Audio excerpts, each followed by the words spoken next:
नमस्कार मित्रांनो, माळशिवार चॅनलमध्ये पुन्हा एकदा आपलं सहर्ष स्वागत आहे। मित्रांनो, पहिली गोष्ट सांगतो की चॅनल सबस्क्राइब करा, लाईक करा, शेअर करा, सर्व शेतकऱ्यांपर्यंत पोहोचवा। कारण व्हिडिओ भरपूर लोक बघतायत, प्रतिसाद चांगला आहे, पण अजून मोठ्या प्रमाणात हा व्हिडिओ, कारण आपण काय कोणत्या स्वार्थापोटी हा चॅनल चालू केलेला नाही, शेतकऱ्यांच्याच भल्यासाठी आपण हा चॅनल आणि जी माहिती माझ्यापर्यंत येत आहे ती तुम्हाला मी पोहोचवण्याचा प्रयत्न करत आहे, प्रामाणिक प्रयत्न करत आहे मित्रांनो। तर त्यासाठी तुमची पण साथ मला तेवढीच पाहिजे आणि चॅनल त्यासाठी सर्व शेतकऱ्यांपर्यंत पोहोचू द्या, योग्य पद्धतीने जाऊ द्या आणि माहिती ही सर्व शेतकऱ्यांना पोहोचू दे, जेणेकरून सर्व शेतकऱ्यांचा फायदा होईल। तर व्हिडिओला आपण चालू करूया। तर आज पुन्हा एकदा आपण पाला काढलेला ऊसात आलेला आहे। त्याचं दुसरं कारण म्हणजे ऊसाची जी होणारी वाढ असते ती योग्य प्रमाणे होत्या का, किंवा योग्य पद्धतीने होत्या का, किंवा ऊसाची वाढ जी आहे त्याला काहीतरी प्रमाण आहे की त्या प्रमाणात असेल तर ते ऊस योग्य पोसला जातोय असं आपण मानतो। तर त्या पद्धतीने आज आपण माहिती घेणार आहे। तर नुसतं आपण बेसळ डोस टाकतो, लागवडी टाकतो, ऊसाला भर लावतो, पण ऊसाची वाढ जर योग्य प्रकारे होत नसेल तर त्या करण्याला काही अर्थ राहत नाही मित्रांनो। त्याच्याबद्दल बरेच घटक आपल्या ऊसावर परिणाम करत असतात, त्याबद्दलच आज आपण चर्चा करणार आहोत। आणि ऊसाची वाढ योग्य प्रमाणे होण्यासाठी आपण कोणत्या गोष्टींचं निरीक्षण केलं पाहिजे हे आज मी तुम्हाला सांगणार आहे। तर त्याच्यामध्ये पहिला मुद्दा जो येतो ती असते म्हणजे ऊसाची जोमदार वाढ।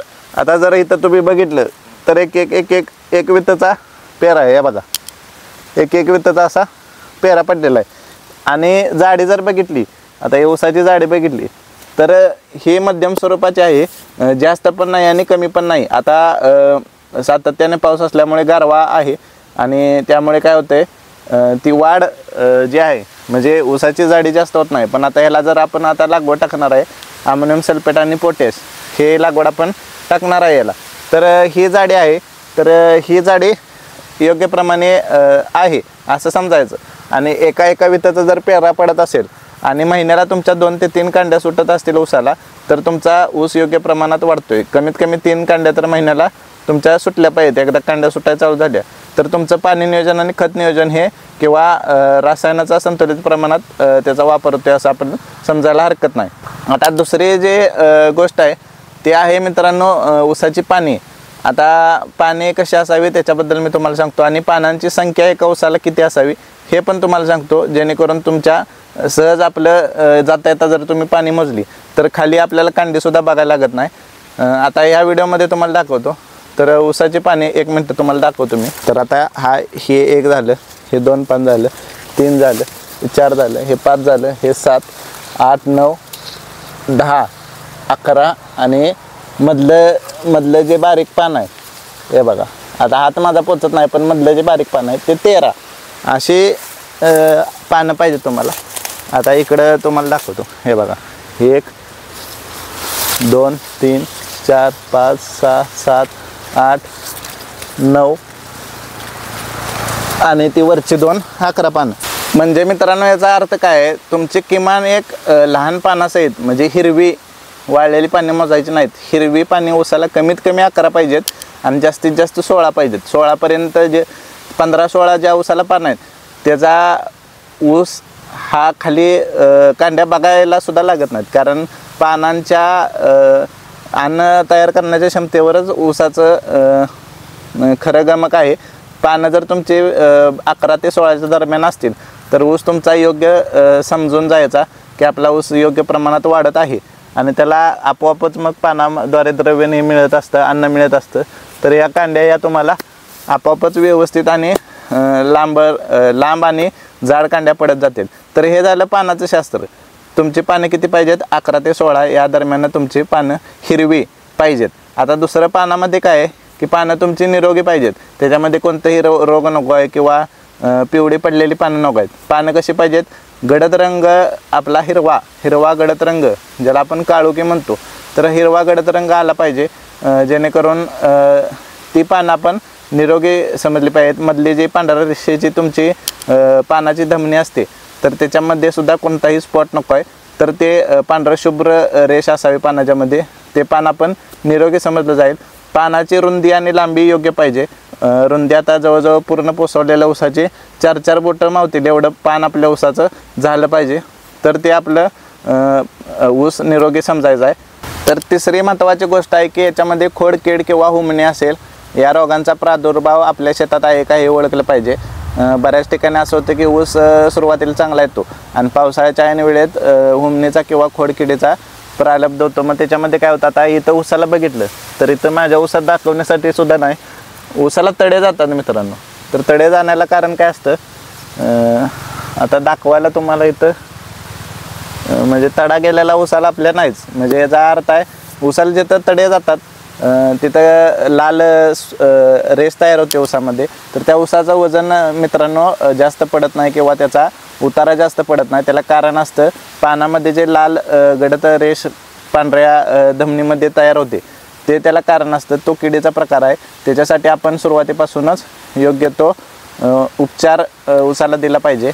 म्हणून किडीकडे आपलं महत्त्वाचं लक्ष पाहिजे. मग हुमणी असेल, बाकीच्या गोष्टी असतील, खोडकीड असतील किंवा आता नत्र ज्या ऊसाला जास्त असते, कवळकी जास्त असते, तिथं मावा आलेला असतो, ह्या दिवसात मावा असतो, ते आपण बघितलं पाहिजे. मग फवारणी करता येत नसेल तर ड्रोनद्वारे सुद्धा आपल्याला ती फवारणी करता आली पाहिजे. तर या मुख्य घटकामुळे आपण ओळखू शकतो की ऊस आपला योग्य पद्धतीने वाढत आहे. तर कोणत्या गोष्टी होत्या, ऊसाची जी कांडी असते त्याची जाडी आणि लांबी ही योग्य पद्धतीने आपली झालेली पाहिजे. दुसरी गोष्ट काय आहे की पानांची संख्या, पानावर पडणारा रोग, पान निरोगी असलं पाहिजे आणि पानांचा रंग हा गडद हिरवा पाहिजे, ही दुसरी गोष्ट झाली. आणि तिसरी गोष्ट जी आहे की ऊसाला पडणारे जे रोग असतात ते रोग लागता कामा नये, तर त्याच्या पद्धतीने सुद्धा ते काळजी घेणं महत्त्वाचं आहे. ह्या 3 मुख्य गोष्टी जर तुम्ही व्यवस्थित दर महिन्याला जरी बघितल्या तरी तुमचा ऊस योग्य पद्धतीने वाढतोय का नाही किंवा त्याचं वजन चांगल्या पद्धतीने पडेल का याचा अंदाज आपल्याला बांधता येऊ शकतो.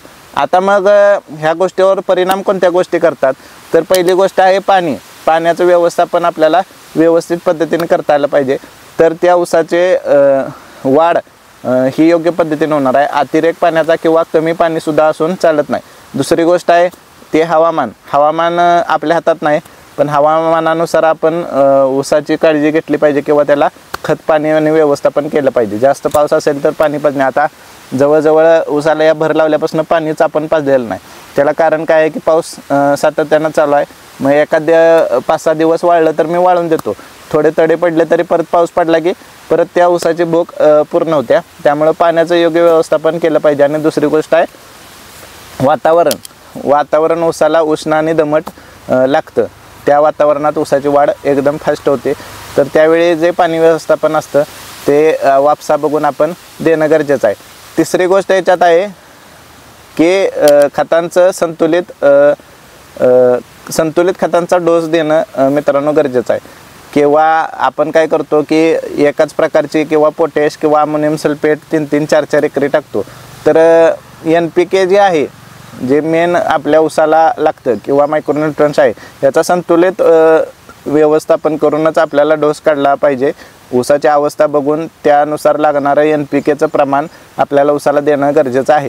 तर NPKचं प्रमाण तुम्ही संतुलित दिलं तर त्याची भूक बरोबर व्यवस्थित राहते. नाहीतर आपण काय करतो, 10 चपात्या थोडासा भात खात नाही, आपण 2 ते 3 किंवा 4 चपात्या खातो आणि त्या प्रमाणातच भात आपण खात असतो, त्या प्रमाणातच भाजी आणि त्या प्रमाणातच आमटी आपण खात असतो. त्या प्रमाणात NPK सुद्धा ऊसाला देणं गरजेचं आहे. ह्या 3 गोष्टींचा परिणाम एकंदरीत आपल्या ऊसावर होत असतो. तर अशा प्रकारे ऊस वाढीसाठी कोणत्या गोष्टी आवश्यक आहेत आणि त्यावर कोणत्या गोष्टी परिणाम करतात हे आज आपण आजच्या व्हिडिओमध्ये बघितले. तर ही माहिती कशी वाटली कमेंट बॉक्समध्ये सांगा आणि तुम्हाला अजून काय वाटते ते कमेंट बॉक्समध्ये मित्रांनो कळवा. माझ्याशी चर्चा केली तर आपलं प्रश्न सुटतील किंवा त्यावर अजून कोणते विषय घ्यायचे हे पण आपल्याला तुम्ही सुचवा. मग आपण त्यावरती व्हिडिओ करत जाऊ आणि कमेंटमध्ये तुम्हाला मी तसा रिप्लाय देऊ शकतो. तर व्हिडिओ पूर्ण बघा आणि सर्व शेतकऱ्यांपर्यंत पोचवा. तोपर्यंत आपण थांबूया. धन्यवाद.